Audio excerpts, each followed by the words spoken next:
causeries de la manufacture.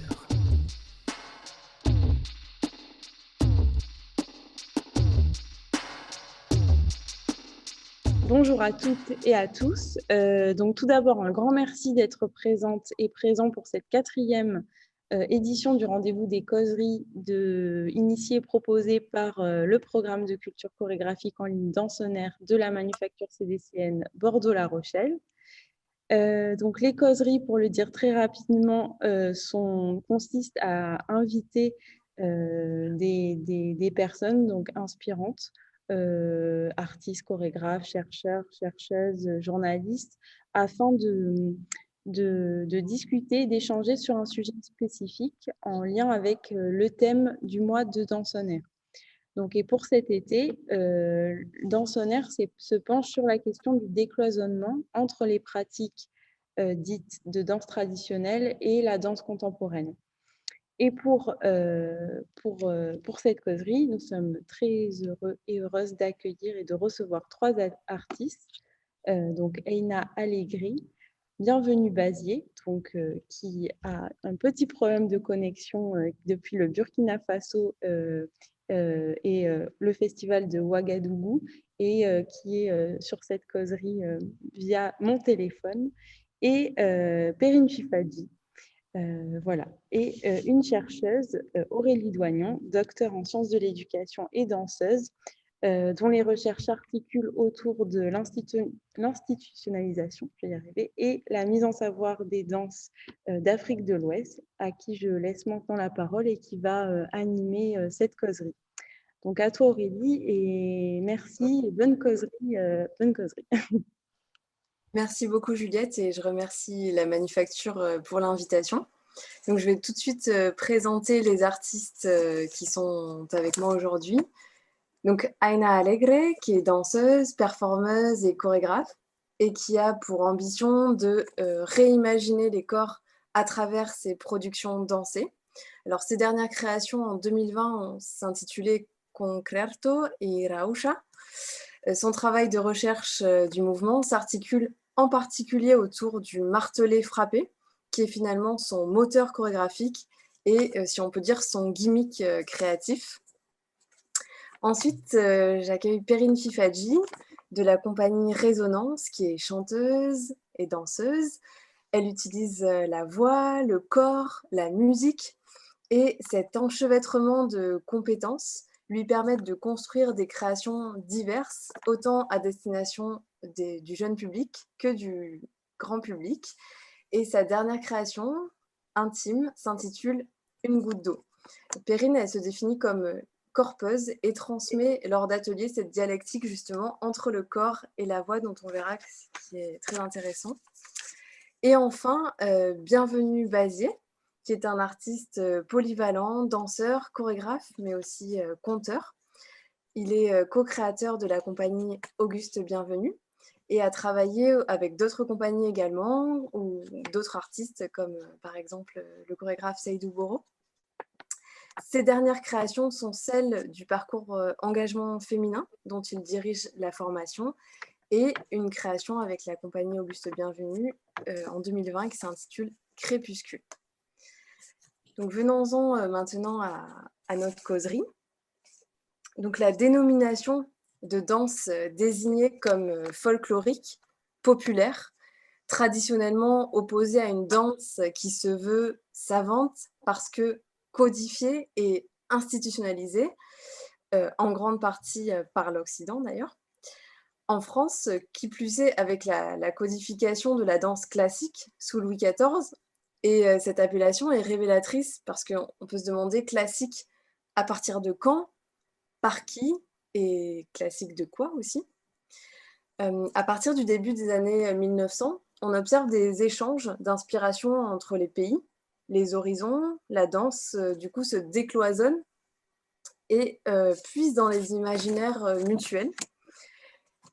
Et je voudrais en fait qu'on interroge ici cette notion de danse traditionnelle en s'extirpant d'une vision exotique d'abord, que ça soit auprès des danses de terroirs et de territoires régionaux français ou d'ailleurs, et donc aussi s'extirper d'une vision coloniale et des danses comme éminemment ritualisées et essentialisées finalement, réduites à une finalité autre que la danse en elle-même et pour elle-même.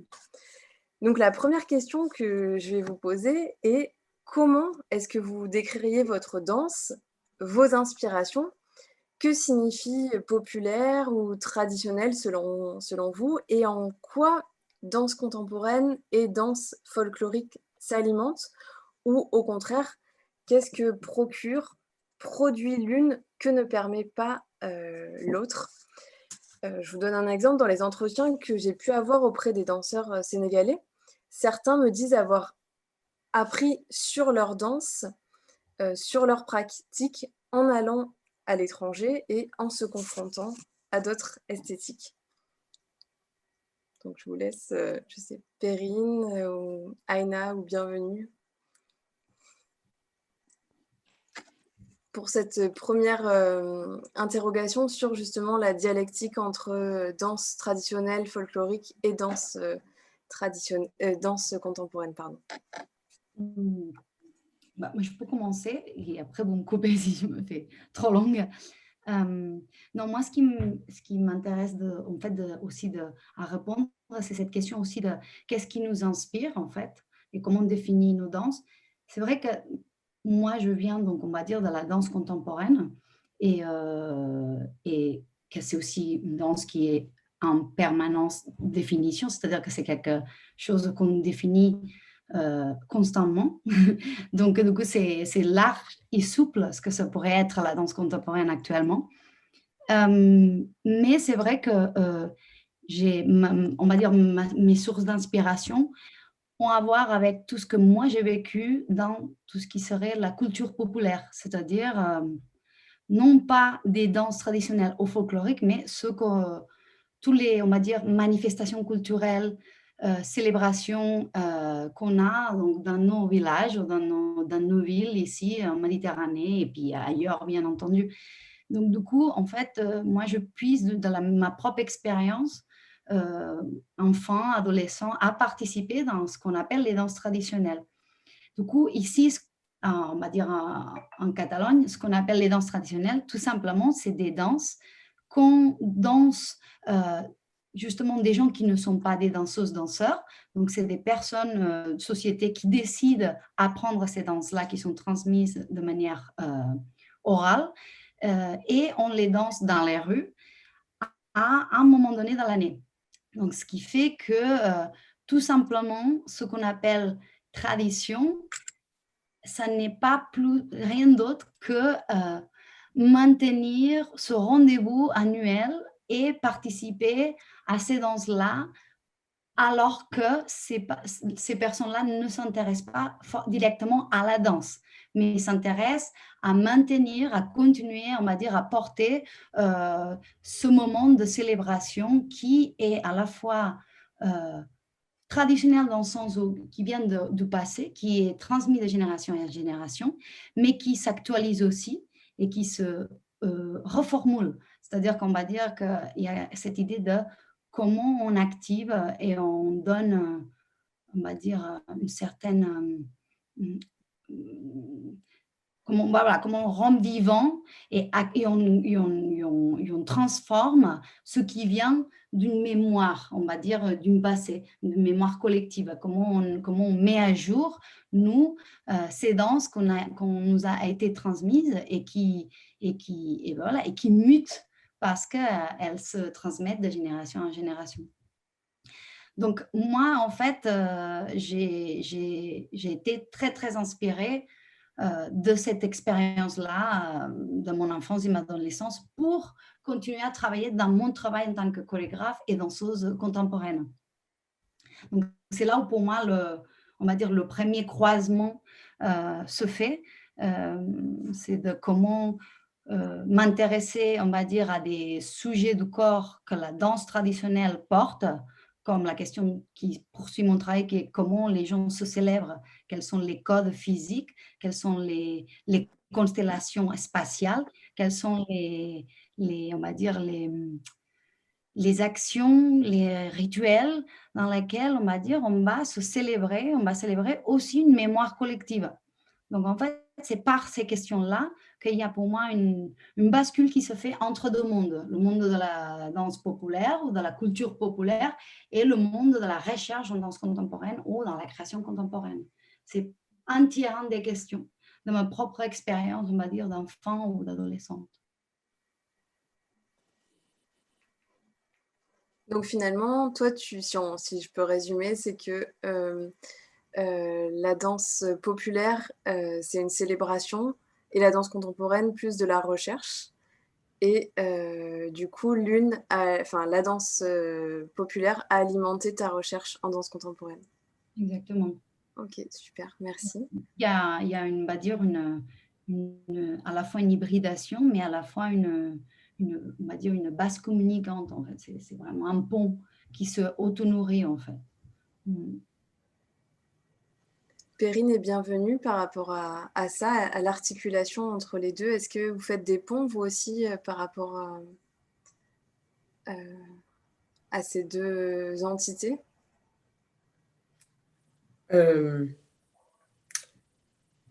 Bien sûr, pour moi, l'un ne peut pas exister sans l'autre. Et pour moi, l'autre, c'est la source. La source, c'est de là qu'on part pour pouvoir aller chercher. Voilà. Et que moi, dans ce travail-là, je vais parler de danse traditionnelle et de danse populaire. Pour moi, les danses traditionnelles, les deux pour moi sont de l'ordre du collectif. Hein. Les danses traditionnelles en Afrique répondent à une certaine codification aussi. Et correspondent à des événements. C'était des moments de la vie de la communauté qui se manifestaient de ces manières-là, dans un ordre précis. Mais ce sont des choses qui ont petit à petit bougé. Les danses populaires, moi, par exemple, vivant au Congo, dans mon enfance, j'ai plutôt le souvenir de beaucoup de danses populaires. Quand je parle de danses populaires, c'est-à-dire des danses qui viennent des chanteurs et qui amènent du coup une mode et tout le monde doit savoir la danser. Et c'est dans ce sens-là que moi, je mets le mot populaire. Voilà. Mais en même temps, ces danses sont aussi inspirées de gestes et de mouvements de la tradition. Et ensuite vient la danse contemporaine, qui est effectivement quelque chose qui est de l'ordre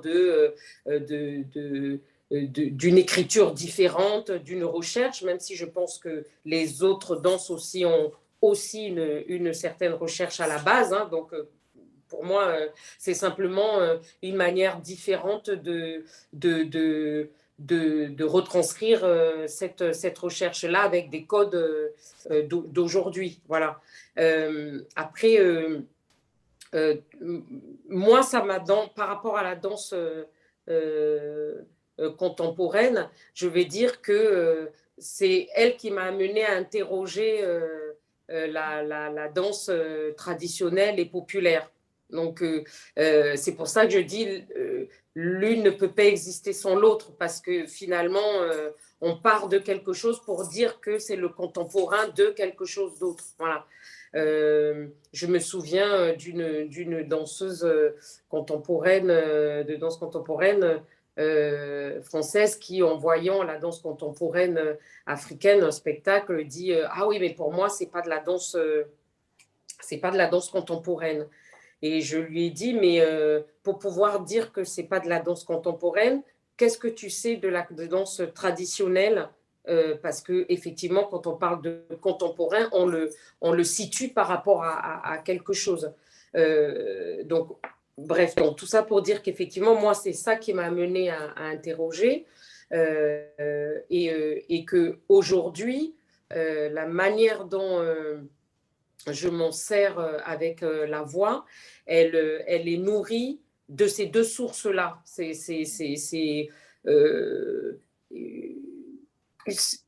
Ce sont des pas que j'ai pu apprendre et que j'ai emmené ailleurs avec ce que je suis aujourd'hui, avec ce que peut aussi l'impact de la musique sur le moment où je suis en train de le danser. C'est ça aussi qui va m'amener à le transformer instantanément parce que je réponds là à une impulsion. Mais effectivement, si on analyse, on va voir que ce pas-là a quand même une origine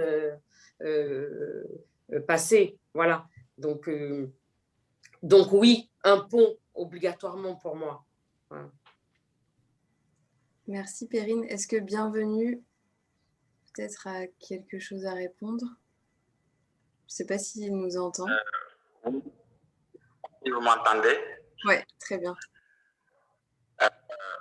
Oui, merci. Bon, la question posée de cette façon, pour moi, demande une structuration. Elle n'est pas, je ne sais pas si j'ai, parce qu'en temps aussi la connexion, ça coupe un peu. Mais je vais essayer de répondre par rapport à là où moi j'en suis, parce que je suis un danseur qui a été formé à des danses traditionnelles, donc des danses traditionnelles du Burkina Faso. C'est vrai qu'on parle de danse traditionnelle, on parle de la danse traditionnelle. Donc, je dirais des danses traditionnelles ou de danse de terroir. Et donc, parlant de tradition, est-ce qu'on parle il y a ce qu'on appelle les danses rituelles, il y a des danses sacrées, on a parlé aussi de danse populaire. Donc, il peut effectivement être lors de cérémonies précises exécutées par tout le monde. Voilà. Et donc, moi, aujourd'hui, je travaille sur la recherche chorégraphique pour l'écriture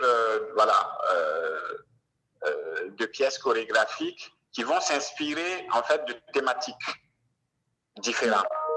Et donc, selon la thématique qui va inviter, en tout cas, qui va orienter la gestuelle, soit qui va en tout cas inviter des danses traditionnelles ou des techniques de danse traditionnelles ou pas, quelles que soient leurs origines, ou en tout cas va inviter, que ce soit les interprètes ou moi-même ou Auguste, à aller chercher ailleurs.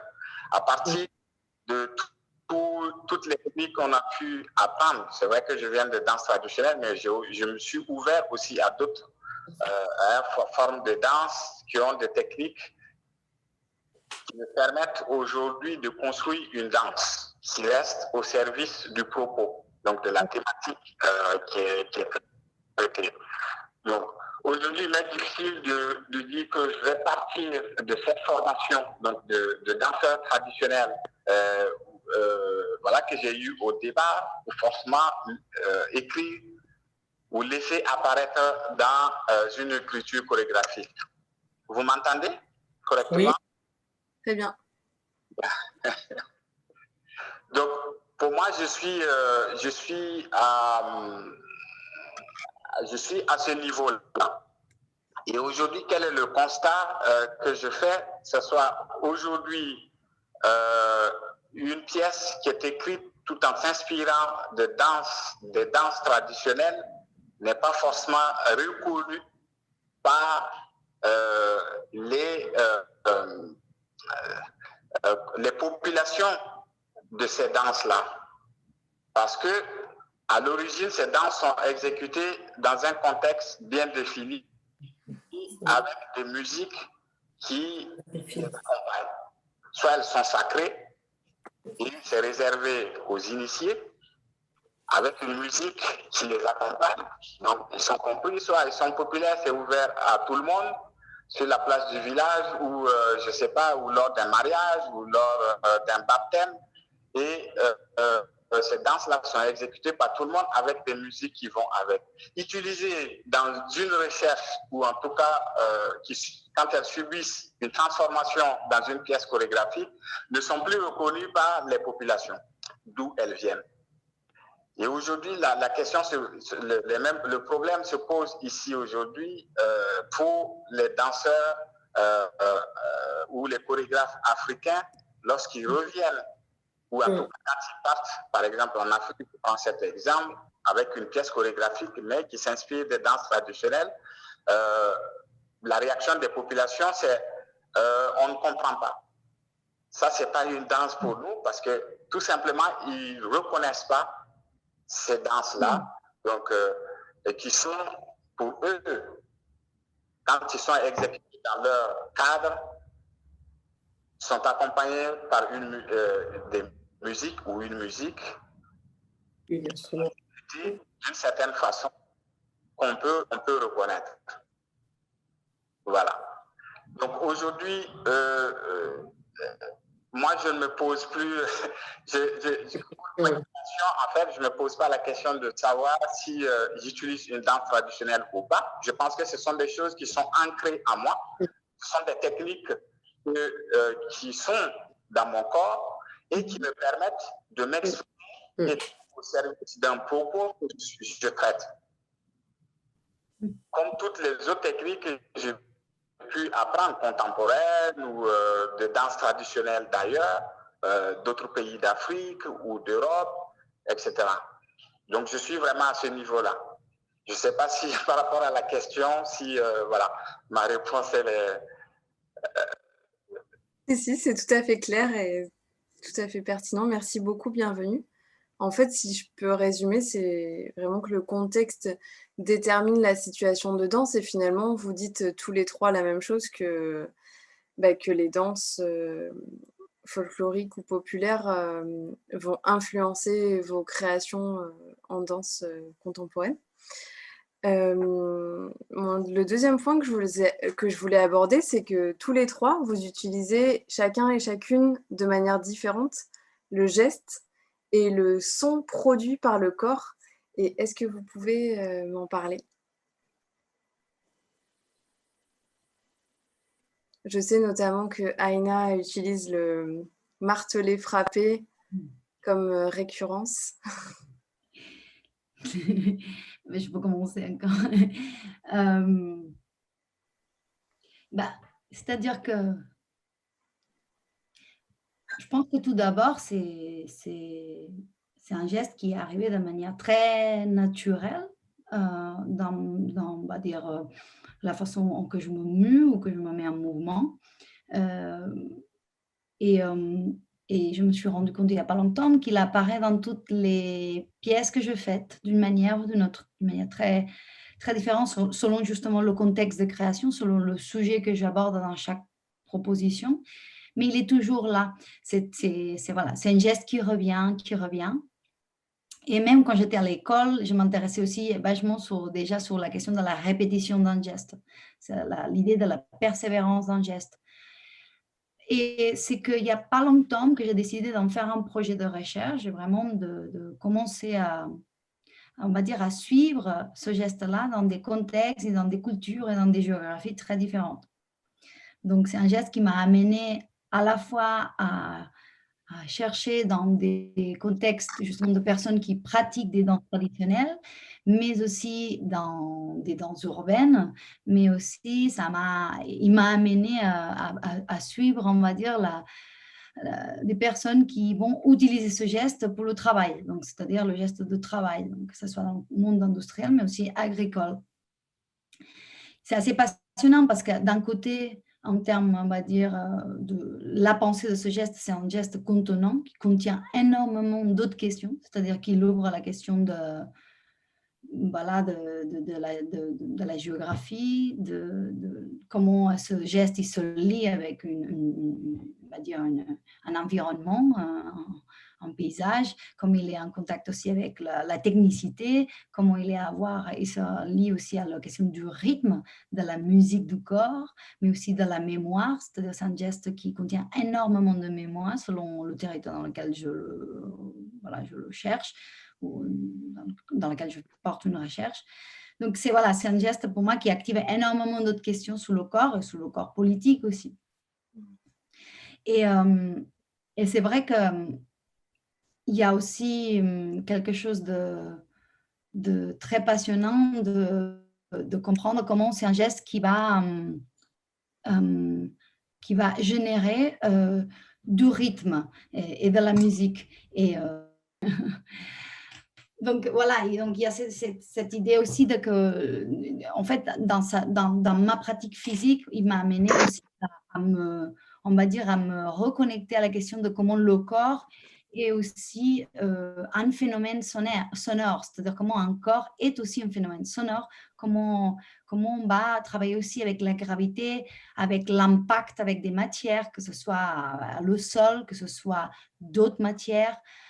Il m'a amené à chercher aussi autour de la question de la résonance, de la vibration, c'est-à-dire comment le marteler implique aussi un corps qui va quelque part s'expandir à travers des vibrations aussi, c'est-à-dire cette idée de l'expansion. Donc le corps n'est plus une question de limite et de contour, mais comment on produit des gestes qui s'amplifie, qui expande, qui vibre. Et du coup, c'est un endroit qui m'intéresse beaucoup. Et forcément, ça implique aussi, donc comme Perrine disait, la voix en fait. Donc comme c'est un corps total qui va chercher à tous les niveaux la question de la musique, la question du rythme, la question du corps sonore, comment se mettre en relation avec cette idée du corps sonore. Et ça, c'est quelque chose qui poursuit mon travail, en fait. Qui n'est pas forcément on va dire un endroit, un objectif. C'est-à-dire, c'est pas l'endroit, on va dire, où je m'arrête, mais c'est, on va dire, une recherche qui accompagne les créations à tout le temps, qui est là tout le temps, de manière aussi très intuitive. Perrine, peut-être que ça peut résonner en toi aussi, ce rapport à la voix.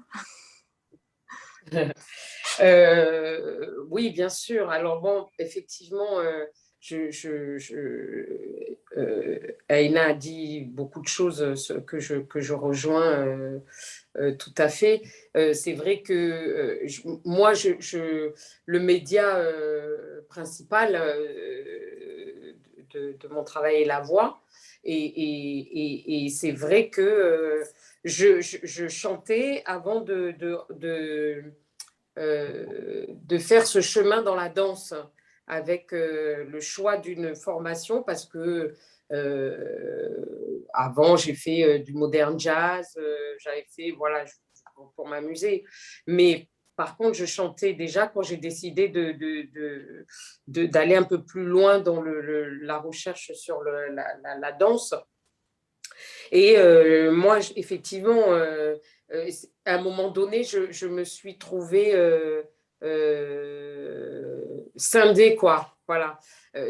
Parce que je chantais et puis d'un autre côté, je dansais et où j'étais interprète à la voix ou simplement à la danse. Et puis, c'est un jour, simplement en chantant, je me suis sentie un peu figée. Et je me suis dit, mais tu as la danse, tu peux l'utiliser.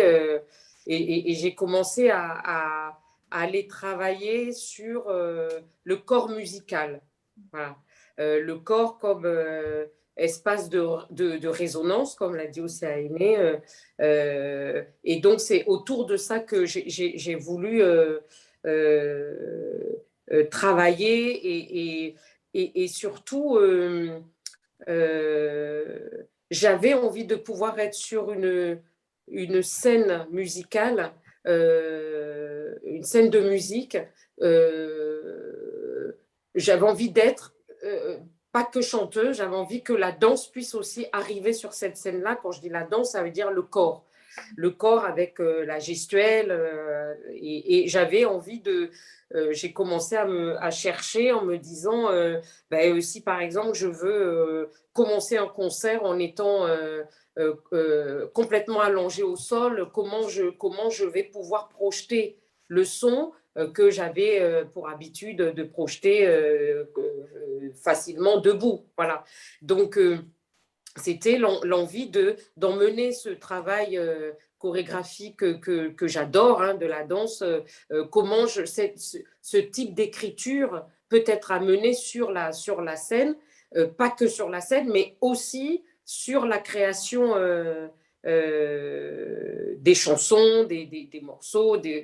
Donc, c'est vrai que la plupart les 2 albums que j'ai faits sous mon nom, je suis partie d'une thématique et comme à la danse, hein, une thématique, et à partir de là découlent les chansons et la danse ou la gestuelle qui va avec. Et dans ce travail-là, c'est ce qui m'est apparu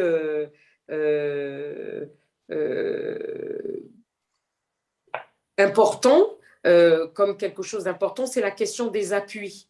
Voilà. Des appuis pour moi, il fallait que je cherche comment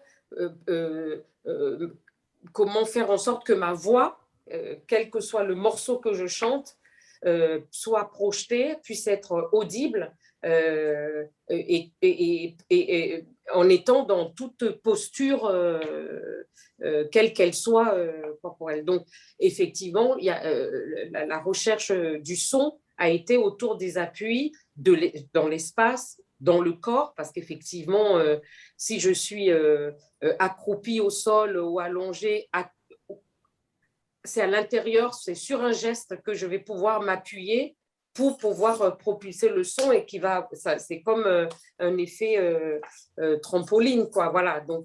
Donc la recherche du son pour moi avec le corps était beaucoup à cet endroit-là.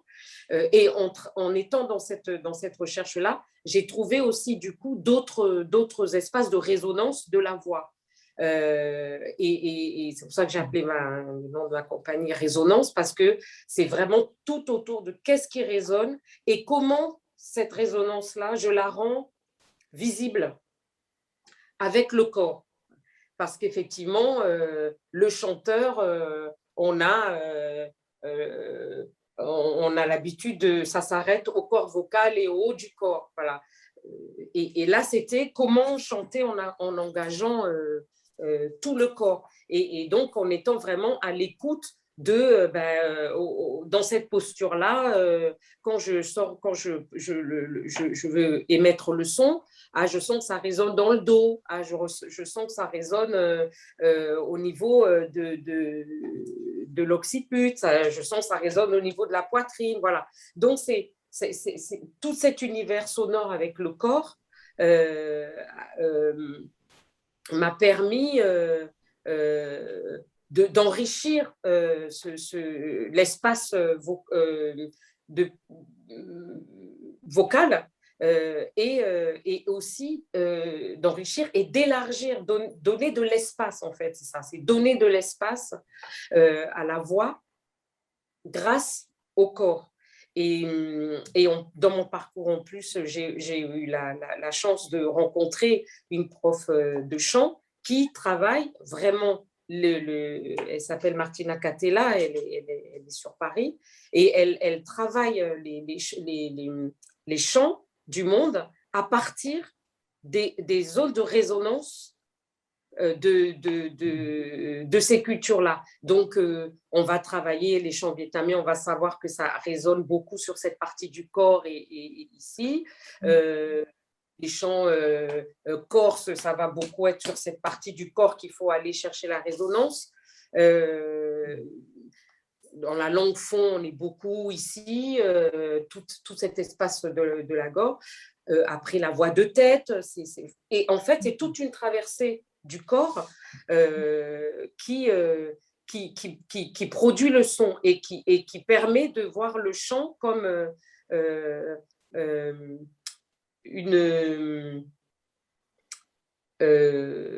comme la production d'un corps tout entier et pas simplement d'un petit espace du corps. Et voilà, donc moi, mon travail avec le son, il est vraiment à cet endroit-là et effectivement rendre visible. Et quand je suis sur scène en concert, donc c'est pas un espace où il y a pas c'est pas forcément une écriture, mais quand je suis en concert, c'est vrai que la musique, du coup, dans ce que le guitariste ou le percussionniste ou le violoncelliste ou le flûtiste va faire, la manière dont ça va résonner en moi, je vais le traduire dans le corps par un geste. Et ça permet effectivement de... c'est une envie de rendre compte de cette vibration qui vient me toucher et qui fait que, voilà, au moment où ça me touche, ben, le corps a sa manière de dire « Ah, voilà, c'est comme ça. » En gros, voilà. Je ne sais pas si c'est clair, mais... On voit bien la puissance de cette connexion corps et voix lorsqu'on te voit sur scène. Merci. Bienvenue. Est-ce que toi, il y a des mouvements par rapport à ce que disait Aina sur que tu puises comme un peu le marteler frappé, soit dans la répétition, soit dans des métiers du quotidien? Je sais pas si... Oui, il y a des mouvements pour lesquels j'aime utiliser du son, que ces mouvements-là produisent du son parce que ça crée une certaine musicalité. Déjà qu'on a avec le corps. Donc, on ne perçoit pas forcément. Et du coup, on a envie à un moment donné que cette musicalité-là puisse être perceptible. Donc, on a envie de l'amplifier. Et du coup, on va produire avec une partie du corps. Et je reviens sur ce que Perrine disait au niveau de la voix, effectivement, qui est assez intéressante. C'est cette résonance-là qui part, donc cette vibration qui part de la voix et du coup qui va entraîner le corps, qui va entraîner le corps en mouvement. Donc c'est cette amplification en fait de la vibration de la voix qui va partir du corps et du coup qui va aussi se propager un peu plus loin pour en tout cas s'élargir et aller toucher. Parce qu'on est dans le vivant, on dégage des émotions. Donc, on va essayer de conjuguer un certain nombre de choses, d'éléments, dont soit par la voix ou des sons produits par le corps qui va soit être le prolongement de cette vibration-là, du mouvement, qui va se propager et aller un peu plus loin pour toucher celui qui regarde ou celui qui écoute. Et là, du coup, c'est aussi volontaire parce que on essaie de créer, comme j'ai dit, et la musique et la danse qui vont s'associer pour exprimer quelque chose d'assez fort. Donc, ils se conjuguent pour exprimer quelque chose d'assez fort, pour transmettre une émotion donnée. Et c'est arrivé, je vais prendre l'exemple de Zouan, qui est une pièce chorégraphique que nous avons écrite en 2013. Et Zouan s'inspire de danses, des luttes traditionnelles. C'est à la fois un sport, mais aussi un art qui est beaucoup pratiqué en Afrique de l'Ouest. Et dans cette pratique, par exemple chez les Gouroussi, il y a tout un travail de corps et de production de son par le corps. Donc on produit beaucoup pour intimider l'adversaire. Donc on va avec les bras, en contact avec des parties du corps, on va produire une sorte de musicalité ou en tout cas de son qui puisse impressionner l'adversaire. Et du coup, dans cette écriture, on invite effectivement ces mouvements-là qui vont, en tout cas, permettre de retrouver cet univers de lutte et ce jeu d'intimidation de l'adversaire pour, en tout cas, que ça soit assez perceptible. Donc, il y a à la fois, le danseur, il est aussi musicien, pour moi. Il est aussi musicien, et donc, du coup, on produit cette musique par le corps. Ok, merci beaucoup.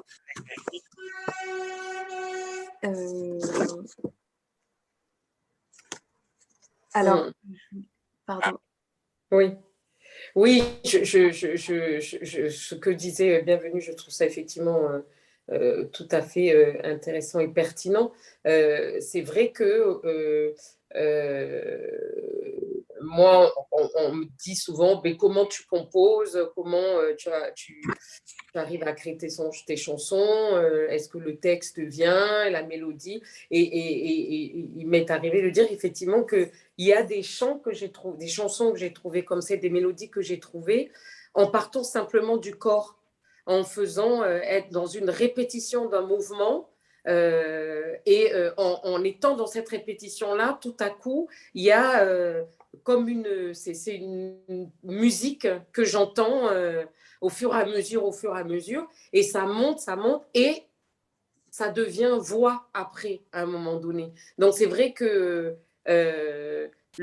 en ce sens-là, je trouve effectivement, quand il dit un danseur et musicien, oui, parce qu'effectivement, la répétition d'un geste à un moment donné peut produire une musicalité qu'on entend et qu'on va faire résonner, qu'on va amplifier de mille manières, voilà, par le mouvement, par la voix, par la vibration, par le frapper, marteler comme Ainé. Enfin voilà, c'est vraiment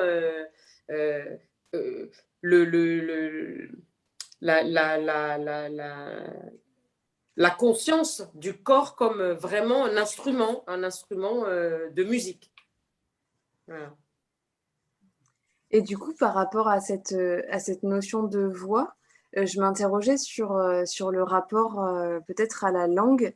Est-ce que la notion de territoire, comme vous m'avez dit tout à l'heure, qui a renvoyé à une idée de création, est-ce que ça peut être aussi les langues qui aident à la création, ou que ça soit de manière vocale ou dans le rythme que les langues ont, que ça soit, je sais pas, le fon pour toi, Perrine, le catalan pour Aïna, ou autre, ou d'autres langues est-ce que par exemple lorsque vous chantez en anglais, ça induit d'autres mouvements que lorsqu'on chante en français, etc.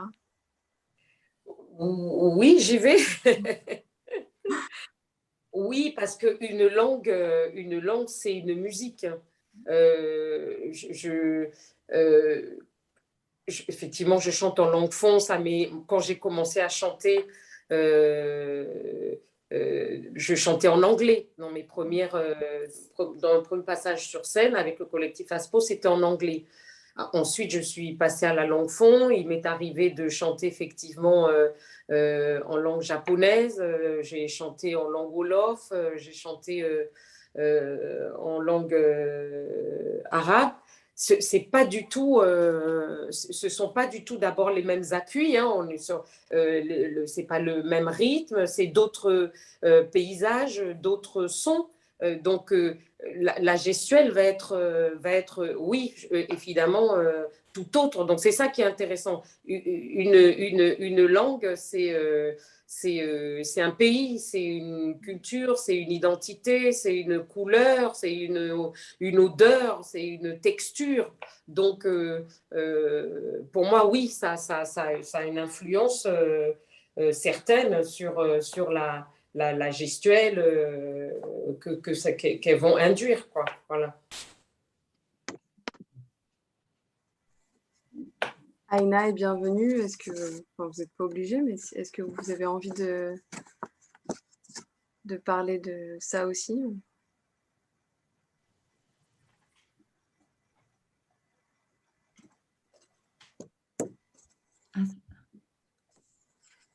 Vous m'entendez bien?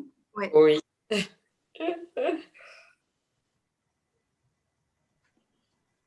Ouais, on t'entend très bien, Ina.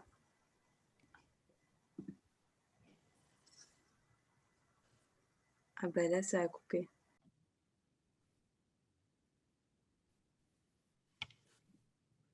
Mm.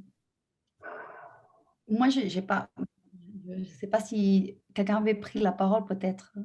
Hmm. Non, vas-y. Non, moi, je voulais juste dire que j'ai pas beaucoup d'expérience avec la parole. C'est-à-dire, je travaille peu avec la parole. Euh, je travaille peu avec la question de la langue. Mais c'est quelque chose que j'ai très envie de faire maintenant. Donc, ça va arriver pour la prochaine création. Et il y a aussi l'envie de la situer justement au même endroit que justement le geste. Comment la parole est performative, comme la parole est une matière, elle a un impact, elle est vibratoire aussi et elle a des pouvoirs dans le sens aussi pouvoir de magie, pouvoir d'incantation, pouvoir de soin.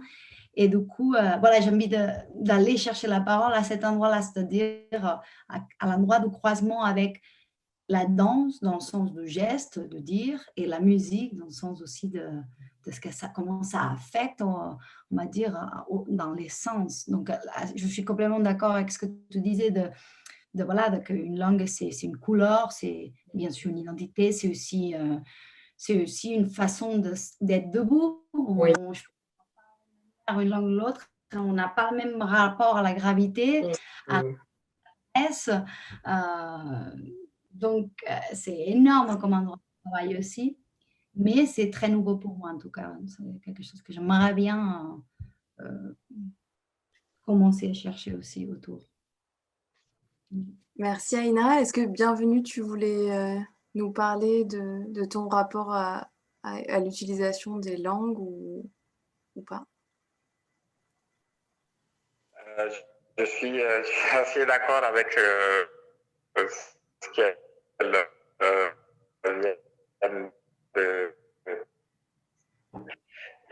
peu pour moi. Et puis, que ce soit quand on maîtrise une langue, on peut bien voir qu'on a, parlant de pouvoir, donc selon ce qu'on veut exprimer, devant à qui on veut parler, donc on va aussi adapter.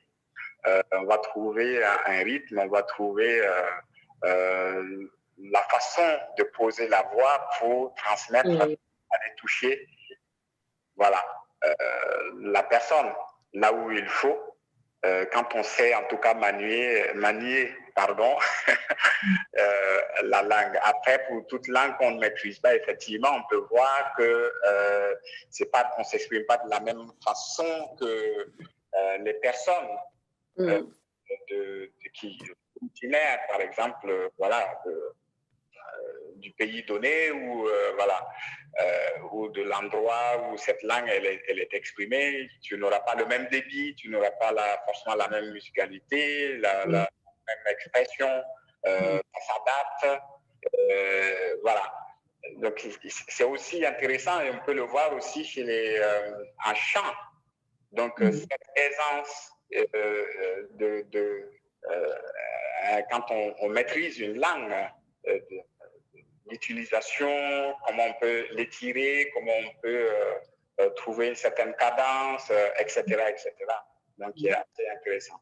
Voilà ce que je peux dire. Voilà, je l'utilise très peu dans mes créations. C'est arrivé une fois, voilà, sur Pebleto.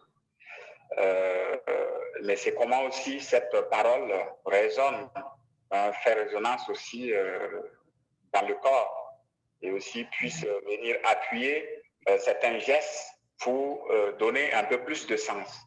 Donc voilà, l'utilisation pour moi de la parole dans une pièce chorégraphique vient en tout cas préciser ou renforcer des idées ou renforcer des idées, préciser des idées, pardon, pour une meilleure compréhension ou pas, mais en tout cas apporter une précision. Merci.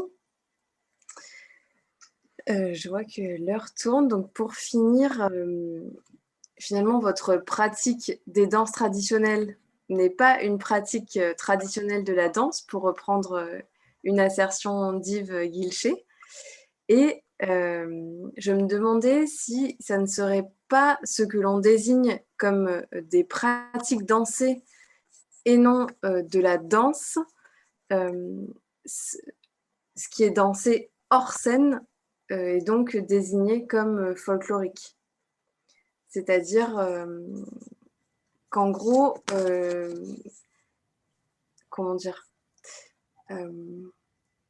comme tout ce qui est dansé hors des institutions, finalement, sont désignés comme folkloriques. Par exemple, ce qu'on désigne comme ballet classique en Afrique de l'Ouest, ça va être les danses de territoire régional, parce qu'elles sont aussi dansées sur les scènes de spectacle, les grands théâtres nationaux. Et du coup, voilà. Je ne sais pas ce que vous en pensez, ça c'était vraiment une interrogation entre ce qui se danse dans la rue et ce qui se danse sur les scènes de spectacle.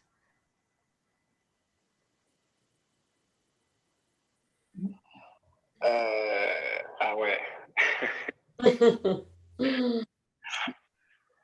Je trouve que déjà, de danse traditionnelle, quand on refait un peu l'histoire, par exemple, au niveau, je vais encore reprendre des danses traditionnelles en Afrique avec la création des ballets voilà, traditionnels par la Guinée, voilà, de Mali, etc. Et on est arrivé à une forme de scène frontale. Tout à fait, oui, c'est ce dont je disais. C'est ce dont je parlais, c'est-à-dire que les ballets traditionnels, on les appelle, c'est de la danse, on les appelle danse classique en Afrique de l'Ouest, et ils sont dansés sur les scènes. Et donc, c'est devenu finalement des danses institutionnalisées, comme les danses mandingues, par exemple.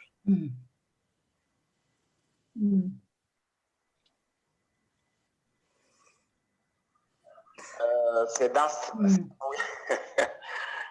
Ben, est-ce qu'on les appelle folkloriques?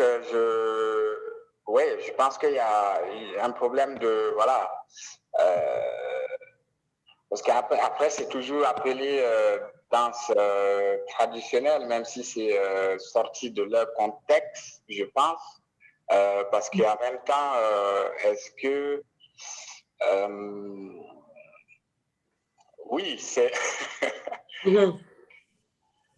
C'est sorti de leur contexte. Ça reste des danses où on va peut-être appeler danse de terroir, parce que ça vient, en tout cas, d'espaces différents, donc reconnus par les populations.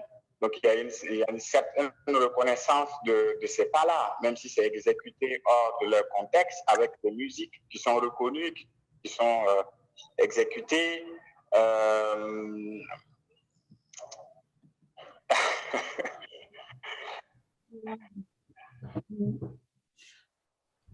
Et qui sont aussi, comment on appelle, représentatifs, parce qu'après les ballets tournaient pour montrer une culture, donc le patrimoine donc, culturel d'un pays avec les chefs d'État. Je pense que c'était ça l'idée à l'origine. Après, effectivement,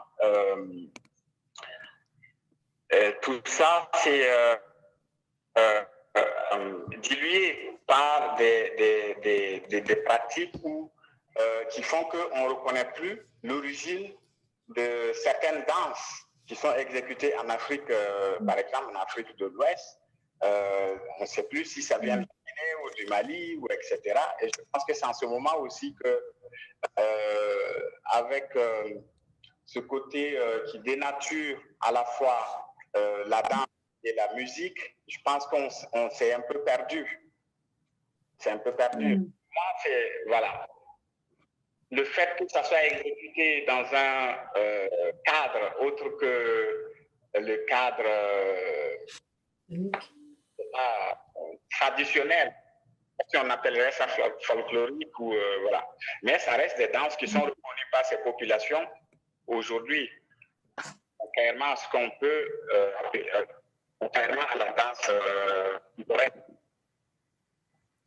Quand tu dis dénaturé, c'est quand ça est passé d'une situation précise de danse à une danse dansée dans les ballets, c'est ça?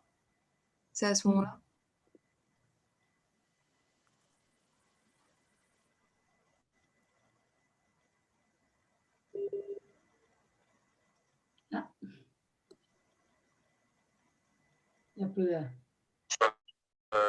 Dans les différents pays, dans les personnes qui ne maîtrisent pas l'histoire de ces danses, qui ne maîtrisent pas les musiques qui vont ou qui accompagnent ces danses-là. Quand on fait toutes les danses traditionnelles ne sont pas dansées au son du djembé. Il y a certaines danses qui sont dansées au son du balafon, ou certaines au son du bara ou du lunga. Voilà. Et du coup, c'est pas le même son, c'est pas la même façon d'être emporté. Et ces danses aussi n'étaient pas enseignées, c'était par l'observation. Dès le plus jeune, je dis qu'on apprend à observer, à regarder les grands frères, les parents exécuter ces danses-là. Et on apprenait en se lançant dans le cercle, par la pratique, par le regard. Donc c'est un enseignement qui passe par l'observation. Et non la décomposition qui peut être amenée différemment selon l'enseignant ou le professeur. C'est ce que je voulais souligner. Merci beaucoup, bienvenue. Transformation de ces danses. Ouais, c'est vrai que c'est très intéressant ce que tu soulignes, le passage de la pédagogie en fait qui va différer entre les deux. Je ne sais pas si Aïna ou Perrine. Oui, moi, rapidement, je voulais dire juste aussi que c'est ce qu'on parlait tout à l'heure sur la question du contexte, en fait. Et je pense que c'est aussi cette idée de qu'une danse, ce n'est pas juste une danse, mais une danse est complètement liée, on va dire, il y a des liens. Elle se fabrique parce qu'elle a un sol, parce qu'elle a une température, parce qu'elle a des gens qui sont là. Donc, c'est ça aussi qui fait une danse, c'est pas juste... Et du coup, effectivement, ce mouvement-là de faire voyager ces danses-là, on va dire déraciner pour les porter dans des plateaux, par exemple, c'est un mouvement qui est, voilà, pour moi en tout cas de ma propre expérience, c'est un mouvement très, très complexe, très compliqué, parce qu'effectivement, on peut aussi, comme tu disais, on peut s'y perdre sur c'est pas tant le pourquoi on le fait, mais comment on les produit, comment elles s'activent en fait. Qu'est-ce qui les active, ces danses-là en fait. Et pour moi, quand j'avais fait en 2017 le jour de la bête, une création, on était 5 danseuses, danseurs, je m'avais très, très inspirée concrètement des danses populaires de ma ville. Mais cette question elle était tout le temps présente, c'est-à-dire comment moi je ne déracinais, on va dire, ces gestes, ces danses-là, de leur lieu, de leur contexte, de leur moment de l'année, etc. Mais justement, comment je posais des questions dans le processus de création. Donc, en fait, c'était pour moi la question de reformuler des questions dans un travail d'équipe, de création, et dans lequel on fait partie, on va dire, on le présente dans l'institution, dans les théâtres, dans les lieux. Et du coup, voilà, comment il y a une résonance, mais qui n'est pas une déracine, en fait, qui n'est pas empruntée ou tirer ou prendre ces danses-là et les mettre dans un contexte. C'est plutôt comment on reformule des questions qui ont à voir justement avec ces deux mondes, deux contextes, qui est le contexte de ce qu'on appelle la danse populaire, qui est finalement très lié à pour moi, la question de qu'est-ce qui les active ces danses et qui les active ces danses et dans quel environnement, dans quel paysage, dans quel endroit. Savoir aussi ce que tu disais de la transmission, c'est-à-dire comment elles ont été transmises et comment elles mutent, parce que de toute façon, toute transmission mute, il y a une part de perte. Mais comment justement dans un processus de création que je faisais en 2017, dans lequel je présentais dans l'institution, dans un théâtre, je, on va dire, reformuler des questions qui ont à voir avec ce contexte-là qui est hors du théâtre. Mais c'est vrai que pour moi, c'est une question que je ne peux pas répondre ou que je ne me positionne pas, mais qui doit être toujours soignée, en fait. Soignée, on va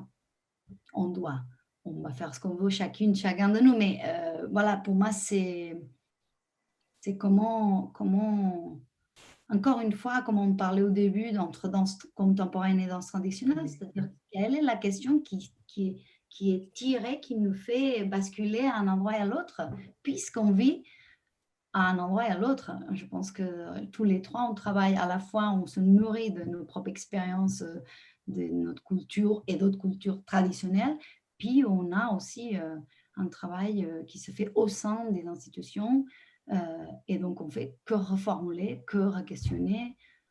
Donc c'est ce va-et-vient en fait.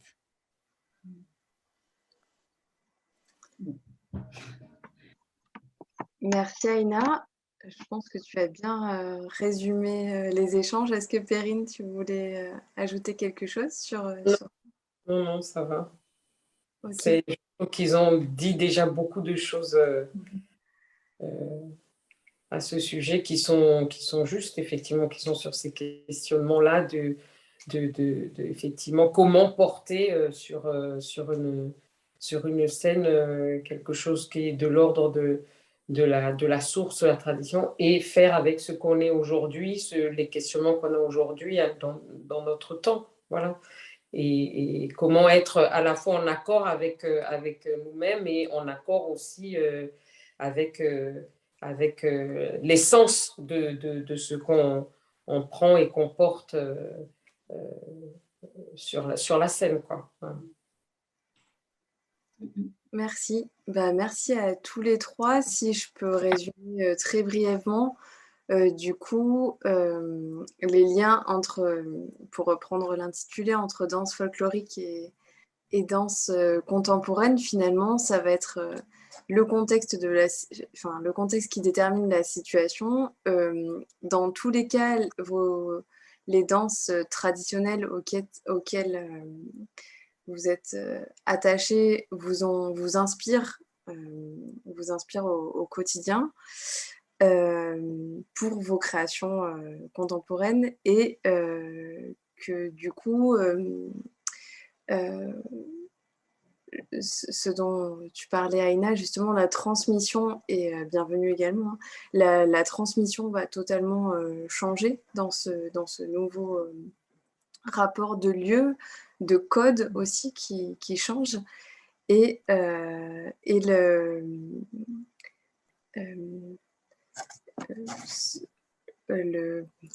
changement d'institution, aussi le rapport au public, le rapport à la scène va totalement aussi être modifié. Donc, je vous remercie en tout cas pour toutes ces réponses et ces échanges très intéressants. Merci. Merci à toi, merci à vous, Merci les collègues, merci à la Manufacture. Merci Juliette. Mais un grand merci à vous quatre pour cette participation un peu houleuse à certains moments dans la connexion Internet, mais on y est bien parvenu et merci pour ces échanges qui ont été très intéressants et très riches. Donc voilà, à bientôt et bonne journée.